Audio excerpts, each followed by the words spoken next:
नहीं, एक तो शहजाद भाई ने मेरी तुलना अमरीश पुरी से की, तो इसका मैं बुरा क्यों मानूंगा। अमरीश पुरी बहुत अच्छे कलाकार हैं, प्रतिभाशाली कलाकार हैं और मैं उनका फ़ैन हूँ बहुत। ये मेरी आवाज़ लौट के आ रही है, इसे थोड़ा जी उसको ठीक हो रहा है, आप बोलिए। दूसरी बात, शहजाद भाई ने अपनी 1 महीने के कुछ कार्य गिनवाए, लेकिन कुछ कार्यों को भूल गए। वो ये भूल गए कि 3 परीक्षाओं के पर्चे लीक हुए हैं इसी बीच में। बिहार में 15 पुलों ने नदी में कूद के आत्महत्या कर ली है। उत्तर प्रदेश की लगभग सभी जो सड़कें, जो जितनी भी सड़कें बीजेपी की सरकार में बनी हैं, वो तमाम धंस गई हैं। रामपथ धंस गया अयोध्या में, राम मंदिर का गर्भगृह की छत टपक रही है। कितने और जो पर्चे लीक हुए हैं और जो अनियमितताएँ खुली हैं परीक्षाओं में, वो तमाम चीज़ें आप भूल गए। कितने हमले हुए हैं इस बीच में आतंकवादियों के, कितने हमारे सैनिक शहीद हुए हैं, ये आपको याद नहीं होगा। और जो आप ऐश्वर्य जी शुरू में रिपोर्ट दिखा रहे थे और आपने बार बार पीडीए पे निशाना साधा, तो मैं आपसे ये पूछना चाहता हूं कि अभी लेटेस्ट सर्वे आया, आपने सुना नहीं क्या? भारत की 22% प्रॉपर्टी भारत के 1% लोगों के पास है और नीचे के 50% लोगों के पास, क्योंकि वो ऊपर वाले नीचे वालों को ऊपर आने नहीं देते। क्या इस पे सवाल? आप मेरे से बेहतर जानते हैं। क्या ये महत्वपूर्ण नहीं है भाटी जी? और ऐश्वर्य जी, अगर हमारे नेता पीडीए की बात करते हैं, अगर हमारे नहीं, मुझे थोड़ा सा बोलिए पूरा बोलिए। आपने शहजाद जी को टाइम दिया, प्लीज बोलिए सर, प्लीज बोलिए। मैं सतीश जी, मैं ज्यादा विषय से हटके नहीं बोलूंगा और ज्यादा नहीं बोलूंगा। थैंक यू, बोलिए। 15 दिसंबर को 2022 को राज्यसभा में मोदी जी की सरकार का जवाब है।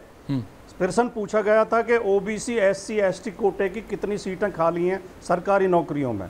मोदी जी की सरकार का जवाब है, ग्रुप ए में ओबीसी की 61% सीटें खाली हैं, एससी की 48% सीटें खाली हैं, एसटी की 53% खाली हैं। ग्रुप बी में ओबीसी की 74% सीटें खाली हैं, एससी की 60% सीटें खाली हैं, एसटी की 60% सीटें खाली हैं। अगर ओबीसी एससी एसटी को ये सरकार सरकारी नौकरियों में भर्ती नहीं होने दे रही है, ये इनके प्रकार किसी न किसी तिकड़म से उनके साथ बेईमानी कर रही है, अन्याय कर रही है, तो क्या देश के नेता अखिलेश यादव उसकी आवाज़ नहीं उठाएंगे? उसमें आपको पीड़ा होती है? अगर गरीब गुरबा की आवाज उठाई जाती है, आपने कहा देश के विकास गरीबों की तो उठानी है भाटी जी। आप लोकसभा चुनाव के दौरान, ऐश्वर्य जी गलत बात है, मुझे मेरी बात कहने दें, ऐसे टोका टाकी ना करें। अगर लोकसभा चुनाव में तमाम अखिलेश यादव जी के सारे भाषण आप उठा के पढ़ेंगे, एक भी भाषण में सांप्रदायिकता की या जातिवाद की बातें नहीं मिलेंगी। अगर अखिलेश यादव ये बात उठा रहे थे कि किसानों को एमएसपी की गारंटी होनी चाहिए, तो क्या इससे देश का विकास नहीं होगा? अगर अखिलेश यादव अग्निवीर योजना के खिलाफ आवाज उठा रहे थे, तो क्या ये देश के विकास से जुड़ा मुद्दा नहीं है? अगर अखिलेश यादव गरीब गुरबा की बात उठा रहे थे, मान सम्मान की, नौकरियों की, तो क्या ये देश की आवाज नहीं है? 1 2 3 आंकड़े और बताना चाहता हूं। उत्तर प्रदेश की अलग अलग यूनिवर्सिटियों में जो असिस्टेंट प्रोफेसर की भर्ती हुई, बांदा एग्रीकल्चर यूनिवर्सिटी में कुल 15 पोस्ट थी, जिनमें 12 जनरल कास्ट के भर्ती किए गए। चंद्रशेखर यूनिवर्सिटी में 20 पोस्ट थी, 20 के 20 जनरल कास्ट के लिए गए। दीनदयाल उपाध्याय यूनिवर्सिटी गोरखपुर में 68 सीट थी, 68 में 61 जनरल कास्ट के लिए गए। IIM लखनऊ में 83 में से 80 जनरल कास्ट।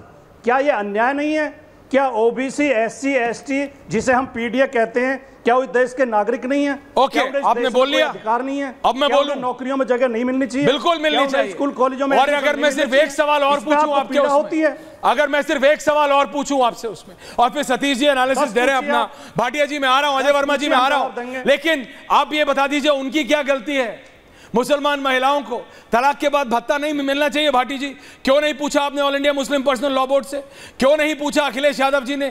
क्यों नहीं पूछा डिंपल यादव जी ने? क्यों नहीं पूछा प्रोफेसर रामगोपाल यादव जी ने? क्यों नहीं पूछा शिवपाल यादव जी ने? क्यों नहीं पूछा धर्मेंद्र यादव जी ने?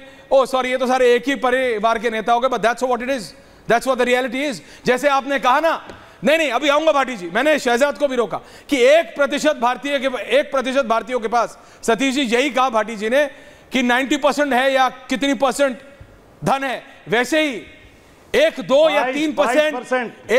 या 3% परिवारों के पास भारतीय राजनीति में, ये भारतीय राजनीतिक पार्टियों का पूरा कंट्रोल है।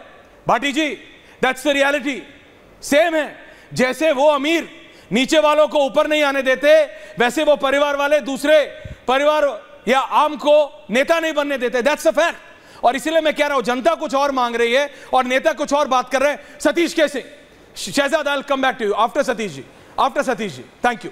देखिए सतीश जी। या सर। जी ऐश्वर्या जी, आपका जो आज का सवाल है, आपने दो सवालों को एक में घोर मट्ठा कर दिया है, मिला दिया है। ये जो मुसलमान वाला क्वेश्चन है वो थोड़ा अलग करे तो ज्यादा बढ़िया है जी। बाकी नौकरी, रोजगार, महंगाई वाला सवाल अलग है। ओके। मैं बिल्कुल नहीं कह रहा हूं कि जो भाटी जी कह रहे हैं, चाहे शहजाद कह रहे हैं, दोनों 100% सही बात बोल रहे हैं, दोनों। लेकिन एक दूसरे की गलतियों को निकालने से और अपना वाला गलती छुपा लेने से कोई भला नहीं होता है। क्या ये सच्चाई नहीं है कि 80% की राजनीति हिंदुत्व फोर्सेस करती है? इसके जवाब में ये पीडीए का 80 आया है। क्या ये सच्चाई नहीं है कि जो हिंदुत्व है वो वर्टिकल है, हिंदू वर्टिकल है, और जब तक हॉरिजॉन्टल नहीं होगा तो इसी तरह के सवाल हो जाएंगे। लेकिन इससे बेरोजगारी, महंगाई आदि आदि का समस्या जो है वो है। देखिए, विकास का जो मुद्दा है आज का, विकास किसके लिए? क्या सिर्फ ऐश्वर्या कपूर के लिए विकास? विकास समेकित है, समेकित सबका होना चाहिए। ठीक है, मैं जाति के खिलाफ हूं, मैं धर्म के भी खिलाफ हूं, तो उसके लिए कुछ कानून तो बनाओ, बाकी इसे लड़ाई करते रहो, अपनी रोटियां सेको, तो पता चलेगा कि वही 1% के राजनीतिज्ञों के पास राजनीति की कुंजी रहेगी। सच्चाई नहीं बोली जा रही है।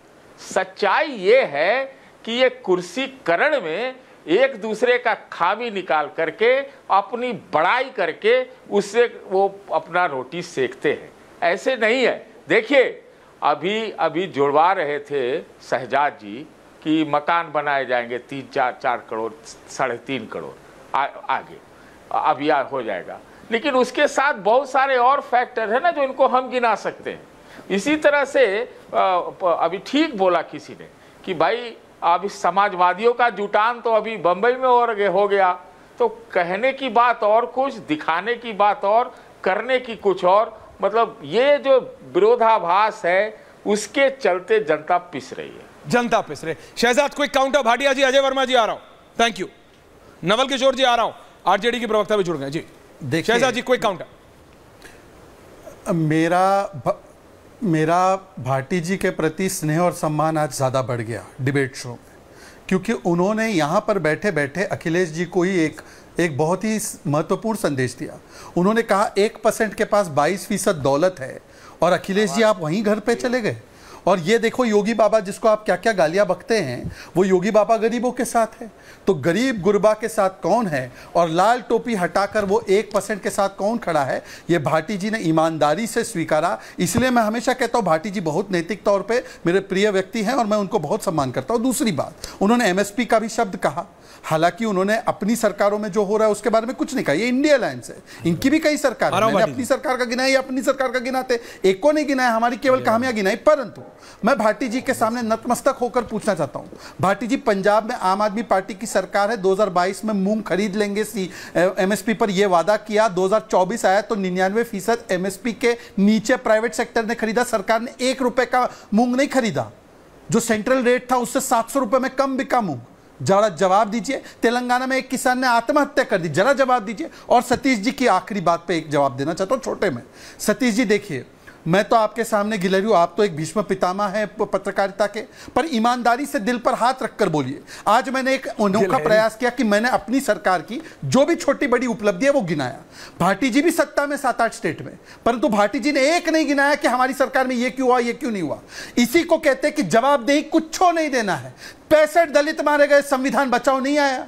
बंगाल में महिलाएं निर्वस्त्र हुई, संविधान बचाओ नहीं आया। ये भाटी जी जात पर उतर आए तो जाति पर मैं बता दूं भाई साहब कि रिजर्वेशन इन प्रमोशन किसने रोका था? अखिलेश जी ने। किसने बोला कि रिजर्वेशन नहीं होना चाहिए? नेहरू जी ने। 61 में क्या बोला था? सेकंड क्लास बन जाते हैं। और ये ओबीसी ओबीसी करने वाले, एक बार बताइए ना, ओबीसी का कोई मुख्यमंत्री बनाया? रेवंत रेड्डी को बना दिया, जो कुर्मी जाति को गाली देता है। और हमने किसको बनाया? हमने मोहन यादव को बनाया, हमने मांझी जी को बनाया, हमने विष्णु देव साय को बनाया, हमने मोदी जी को बनाया। आप बोलेंगे ओबीसी के बारे में? नवल किशोर जी, अजय वर्मा जी, ओके।